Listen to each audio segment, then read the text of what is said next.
Alright, and welcome back to episode 3 of the Spl Round Up. Game 1, Rangers Aberdeen. 4-0 Rangers.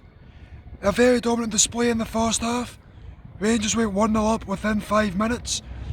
Good ball from Tavernier, played out wide, smashed it across the box to where you could argue he's having a shot, kind of, but drilling it into an area where the goalkeeper is kind of in two minds whether to come out or no, and ultimately Joe Lewis decided to come for it, but messed up badly, and ultimately ended up in the back of his own net.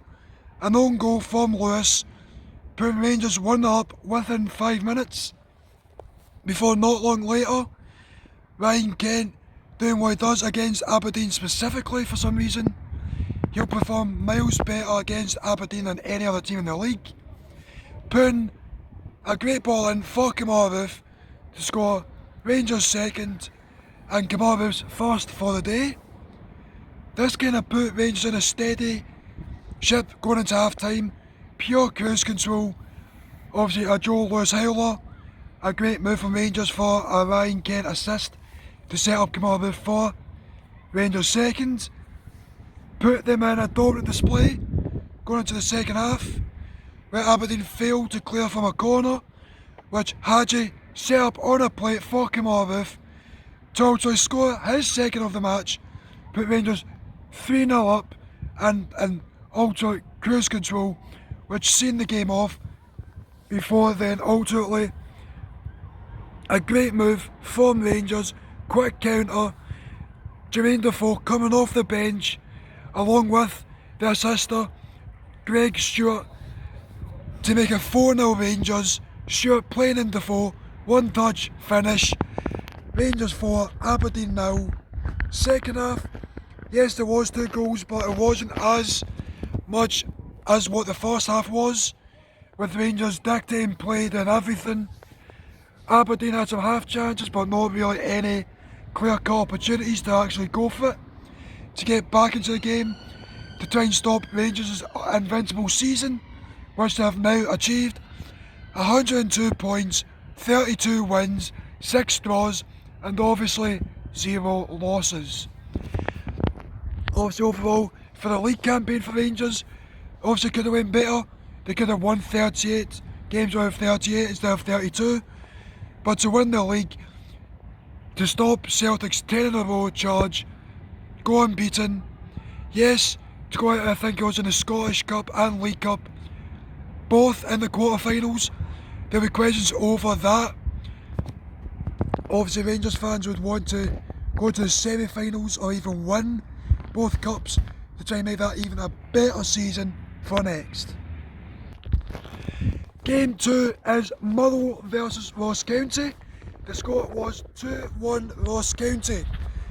Now, within 7 minutes, Motherwell did obviously go 1-0 up for a decent worked move, played down the line to O'Hara, smashed across the box, just a slight rebound or deflection you could say, to also allow Sam Foley put a slightly easier chance to put Motherwell 1-0 up, but more awkward chance for him.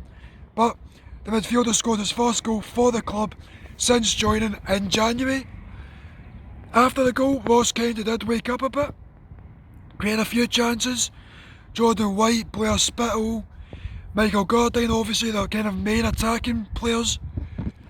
Obviously, they couldn't go into half-time level. They probably should have, I think. But about 6 minutes after the restart, they got what they deserved from the first half. Ian Vigors, a bit lucky with the bounce, but tore through the Motherwell defence against this old side, put it in the top corner from just over the edge of the box for 1 each, which at the time was enough to seal survival for Ross County.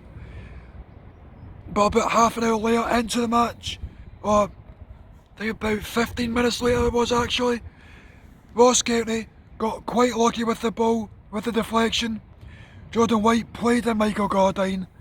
Liam Kelly tried to close in the angle but it wasn't enough. Gordine slipped it past Kelly for 2-1, but the 66th minute I think it was, which was more than enough to secure Ross County's place in the Scottish Premiership for next season. Result, yes, it was obviously enough. A 2-1 win was more than enough. All they had to do was either draw or better Kelly's result. Ultimately, they won, which has secured, I think now, a third consecutive season back in the top flight after spending a couple of seasons out in the Championship, which, for John Hughes, will he be in Ross County next season? I think he will. I think what he's done, like Graham Alexander done, came in January, steadied the ship, few signings in, obviously guiding the club to another season in the Premiership, which I think obviously next season will probably be a relegation scrap again.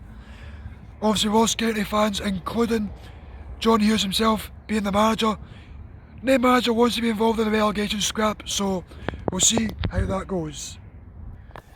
Game 3 was Celtic away against Hibs.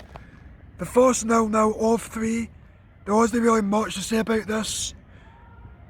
Ultimately, Marciano was forced to making 8 saves, most within the first half. Celtic pinging long shots left, right, centre. Turnbull, Edward, you name it, they were pinging. Half chance were getting created, not really much in the way of clear-cut opportunities. Celtic obviously that summed up their season. Very poor display, away from home, 0-0. This is the last season or the season or any other season Celtic walk away with a 3 or 4-0 win. But ultimately, in one of the worst seasons in well over a decade, it summed it up.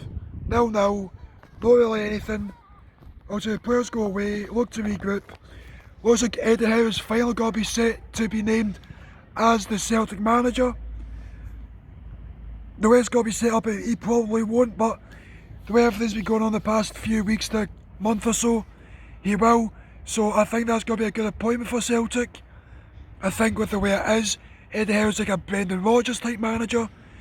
Yes, Rodgers played in the Champions League with Liverpool, managing them to challenge for Premier League titles compared to Eddie Howe. Their best season was a 7th place finish. It's kind of bouncing between. Obviously, the season just gone in 1920, they were relegated Bournemouth. They are looking to rebound at the first time of asking. Does Eddie Howe stop Rangers winning the league next season? I don't think so. But I think you'll obviously get a lot closer to what Celtic will be in this season. And then after the first full season under Eddie Howe, if he's appointed manager, I think he could then stop Rangers from a possible third in a row. Moving on to, unfortunately, the second 0-0 draw of the episode. St Mirren versus Dundee United. Same for Celtic and Hibs. Not much to say. Half chances, just quite poor. This obviously summed up both teams' seasons, creating lots and lots of chances. Not any clear cut. A lot of half chances, which shows why both teams dropped out of the top 6. Didn't make the top 6 this season after having, I think, both Shanklin and Jamie McGrath, respectively, thinking around about 12 to 15 league goals this campaign. So they'll need to improve on that. Serious improvements in the off-season, probably 3 or 4 players for both teams to try and push to become a top 6 team again, especially for Dundee United, if this being their first full season back in the top flight. Obviously, you'd have thought they'd have probably pushed for top 6, but both them and St Mirren missed out on a top 6 place and very poor during the split, which you wouldn't have expected really. The 5th and penultimate game is Accies versus Kilmarnock. This result eventually ended Accies' 7-year or 7-season spell in the Premiership. It was obviously a quick start from Kelly. They pretty much dominated from start to finish. The opening goal, great ball in from Ross Millen from the right hand side, in from Matthew Pinnock. Just ball straight in, first time, just one tap. I think it was left foot, just a controlled finish, put Kelly 1-0 up. Just before half time, a quick counter from Kilmarnock. As Accies mess up in the play, Alan Powell nicks it, runs for about 30 yards, plays in Pinnock, which he takes about a 20-30 yards run to continue the movement of the ball, slots it in for 2-0 just before the half-time, which also seen accies just dead and buried, which the second half, accies just same as the first, non-existent, creating nothing, giving away a penalty, which it was Kyle Lafferty that won it. Matthew Pinnock that took it, failed to get not just Kelly's third goal of the game, but also his third goal and his hat-trick. Obviously, even though Dundee will be playing Kilmarnock in the playoffs, Kelly, yeah, they won. It was very simple. Kelly won, but they had to hope Ross County was beaten by Motherwell, which they won. So it'll be Kilmarnock versus Dundee in a two-legged playoff. First leg starting tomorrow. So we'll wait and see who will be in the Premiership next season. Does Kilmarnock maintain 25 consecutive seasons, I think it is, in the top flight? Or do Dundee finally return after, I think, a 3-year kind of stint away? Final game was, unfortunately, the third and final 0-0 of the week's fixtures. St Johnstone, Livingston, as the St Mirren Dundee United game. Hibs, Celtic, lots of half chances, nothing clear cut. Very poor display. Overall, I think Livy will be a positive season. Was, I think, two cup semi-finals, League Cup final, Scottish Cup semi-final, 6th place in the league after battling relegation for probably the first 3 to 4 months of the season. With St Johnstone, the exact same, 3 or 4 months at the start of the season, battling relegation, to then have won the League Cup and looks to be winning. I would think they would be able to beat Hibs to win a cup double, which has not been done in, I think, 30 years by a non-Old Firm team. I don't know if it's the same team that had done it, or if it was two singular non-Old Firm teams, but St Johnstone ultimately the better season out of the two sides, so we'll see how St Johnstone can improve on next season. Do they go into Europe through the league automatically? Can they retain both Scottish and League Cup? Well, League Cup next season, maybe the Scottish. We'll need to wait and see if they can get past Hibs. But that is the end of episode 3. Yes, there wasn't really much to talk about in 3 of the games as they were 0-0. They were all pretty much the same. Hibs, Celtic, Dundee United away against St Mirren, and St Johnstone home to Livingston. Half chances, not really much, so disappointing end to the season for some of the teams. But with that, episode 3 is wrapped up. I will bring out a season probably I'll do a bottom 6 overview, then a top 6 overview.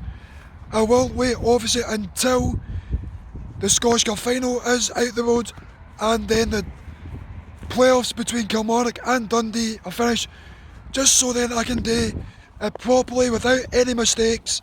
Because I say Kilmarnock surviving in the league, but then they turn out they're relegated. There's a St Johnstone have won the Scottish Cup, perhaps have. So wait for that. But with that, leave a like on the video if you haven't already. Subscribe to the channel. Share the video with everyone you can possibly do it. Get out as much as possible. With that, leave a video suggestion in the comments below. With that, I'll catch you in the next one. So goodbye.